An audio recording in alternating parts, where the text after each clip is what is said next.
Thank you, Sarita, and thank you, Rahul, for inviting me. Just I put my clock here, and before he aggressively tells me that your time is up, I would like to have the lights on so that I can see my watch. I'm serious about it. Can we have the lights on so that I can also see the audience when I'm presenting? That would be helpful, yeah.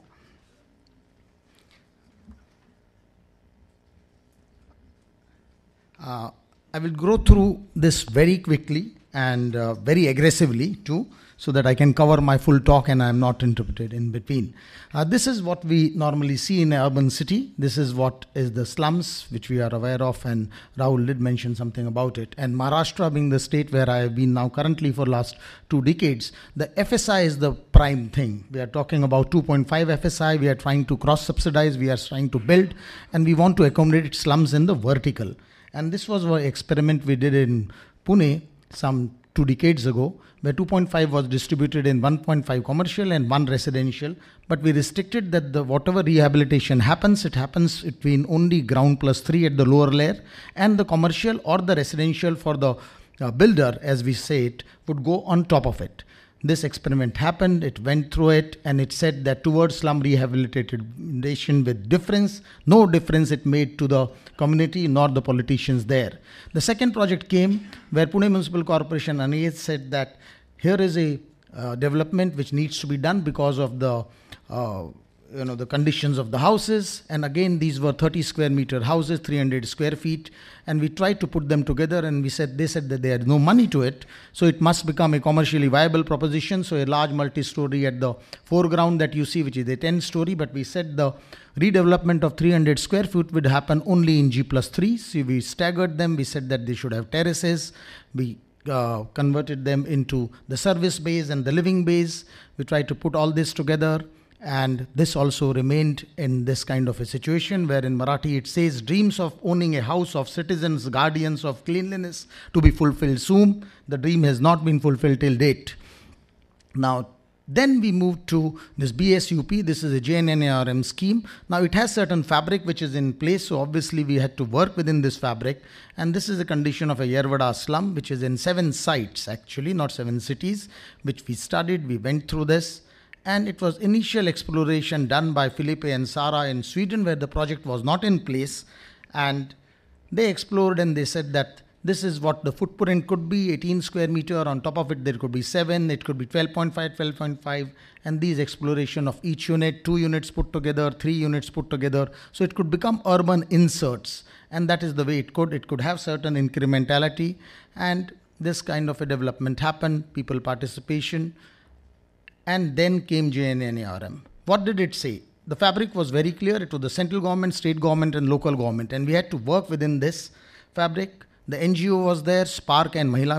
CHF International was the facilitators, and we as architects. And then obviously RCC consultant, project contractor, and PMCs. The funding was 3 lakhs rupees per square for the whole house, 300 square feet, 270 square feet carpet to be built, 50% funding from the center, 30 from the state, 10 from the local government, and 10 from the beneficiary. The beneficiary had to give 30,000 rupees contribution for each and every house. That was the complete count of all the sites. There were some 2,200 houses. Now, what was important was in these slums, there were what was called as the Kacha houses and the Pakka houses. So the first was the survey, tabulation of the complete biometric survey, that who owns what house. Then the plain table survey. I will just go through the process. What you see shaded is the Pakka houses which could not take the benefit of the scheme at all. The ones which are in the white could become the insert, and they could avail the facility of 3 lakh. Now that became the study models, and that becomes the insert, which is the Pakka house there, and then Kacha house inserted once we rebuild. That became a huge database. We had to go over and over again to really establish what is a Kacha, and obviously there was interference from all layers to say that my house should become Kacha. So how did we do that? I will not go into it. Then we marked all the house entrances, accessibilities marked, electrical poles, trees, stormwater drains, slopes, very, very detailed studies. And then we said that if there is a cluster, the red ones that you see a cluster, this cluster has to collectively come together. Like previously just mentioned, that the whole house, the whole village has to say that everybody must have a plot of land. Similarly, the whole cluster has to say yes, then only this can be developed. That was another group marking. We said that we will develop at 3 layers. One is the private space, which is in the white, the semi-private, which is in the green, and the public space, which is the street. The individual design of the houses happened, but the corporator before that had already declared that I want, the aspiration of the people is that there has to be flats, there has to be parking on the stilts, so all the houses have to be built like that. And otherwise we will not be accepting anything. But we said that we will experiment. We said this is a house which is 150 feet on the ground floor. There is a semi-space which is green. There is the WC which is in the front side. There is a living space, the private space. And we did these G+1, G+2 individual houses. We call them as individual houses. Models happened. Then we put them into the clusters wherever they were to be inserted. And then the way the houses came in, some openings that you see at the lower level, we said we'll leave it open so that it can become future extension, it can become a shop, it can become a garage, somebody can expand up, etc. And then this was this whole discussion with the corporator, and he said, no, individuality has to be there. Why don't you put color to your individual house? Whatever tinted color we have in our offices, we put it onto the individual houses, and it became very colorful. Then came this where we clustered the houses together. If you see in the existing site where there is the pink, we amalgamated all these plots where the plots were very small, but still we were very certain that we are not going to call it as stilt. We painted them at least green, and we said that this is a community space on the ground layer, and the columns are there, the staircase there, and individual flats of 300 square feet. But the height would be only G+3. So we packed them up, we made these models, and here is the corporator and the engineer with whom we discussed, and we said, what do we do with this? Now let us take to the communities. So we started taking to the community, and we called it every evening for almost 2 months. We were having the community meetings where the corporator would announce, and he would say that this is the scheme, and I got it from the government, and it will start, the construction would start tomorrow. And we are completely dazed of it. Now these models were dabbled with by every slum dweller, different clusters, and this resulted in a lot of discussion. And then we said, what do we do? Which one do they want? We said, okay, let us go in for a voting. And we prepared a chart, and we went to the people, and we said there is a type which is independent house, and there is a B type which is a building type house. Which one do we go in for? Obviously the people voted 90% for the independent house and not for the building type. And then we went to the corporator and we said, this is the result. He said, I was also exactly saying the same thing. I said, yeah, that means we all agree together, so let us move ahead. So we moved ahead, and then we went into this consent. These masks which are worn are not because of the slummy condition, it is because of the swine flu that was there during the city that had. And then we went to each and every person and got their signatures and got it sanctioned. And it came again in the press that this is happening. We submitted it to the corporation. Obviously the land records don't match, so there was a complete variation of land records, and we are trying to match this again and again and again. And finally came to the sanction. Then we made a mock to tell them how much square feet they will get at various levels. 270 divided on 2 layers or maybe 3 layers. So we covered them up, and people appreciated, and they at least got the idea of what they are getting. But the tough task was making everyone agree to say yes, and there was no faith in it. And because being a government scheme, there was always a belief that this will not come through. So we were sitting for almost 5 months trying to negotiate with them, and the corporator had already announced that work would start tomorrow. And to get everyone together, make them sit, make them call them for the meetings, and negotiate with each and every housing unit in an urban context. I will also tell you the final construction that has happened. We tried to put in certain materials, we tried to put up some innovative technologies, but they were very clear that we want concrete and brick only, because that is the only pakka structure that we understand. So we could not really break that ground, but we are trying to negotiate, and finally we could get the clusters together with various kind of thought processes. And then we would go to the site and tell them that where their entry would be, where their room would be, etc. And when we did all that, we took a consent and the signature on each and every house saying that they agree to this, because there were people who used to agree to a plan and then come back and say, we don't agree with this. I will just skip this through, how this went through. But then at that time they said that you are taking away our land. We want exactly the same land that we own, and we are not going to give anything for the public good. So we marked all the existing plots. You can see the dotted ones, and we said we have only taken away maybe 5% or 2%, but this was not agreed upon. We had to exactly build on whatever plot of land that they owned. The discussions between our architectural team and the NGO, so we had a lot of discussions on this, trying to resolve our mutual issues, seminars for that, and then a process was done. The corporator would instruct the people to demolish the houses before even the houses were sanctioned. And that's why one had to really prepare a complete chart where one would say that please don't demolish, because if you demolish, the construction would take 6 months and they had to remain staying in a rental house for another 3-4 months additional. The house is not started. So this was becoming very tough negotiation. So we came in this and we said that don't demolish, and until unless our demolition slip comes from our unit, this will not be demolished. And then we had to set up a site office. We are there on a site. It's a very urban situation in Pune where we had all our team working there. And every day morning, the umbrellas used to come when their house will start.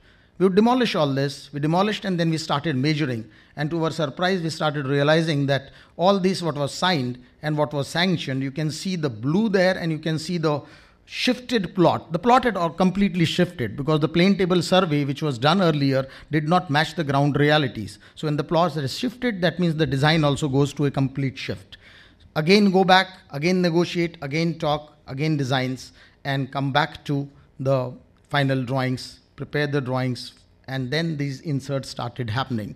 Finally they got built, they were into this like that, and slowly and steadily.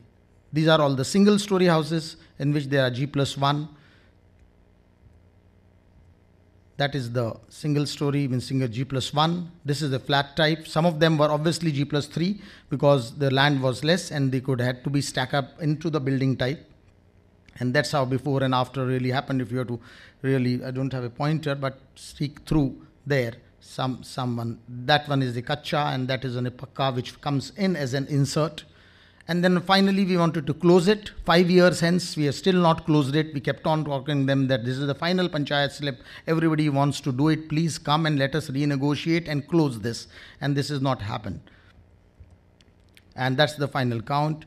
And it did come in again through this. It went to United Nations as a presentation in design with the other 90% cities, and the models that we had made, which had been no value as such, reached there, and we were really wondering whether these thermocol models which were made had that kind of a value really to our negotiation that we had.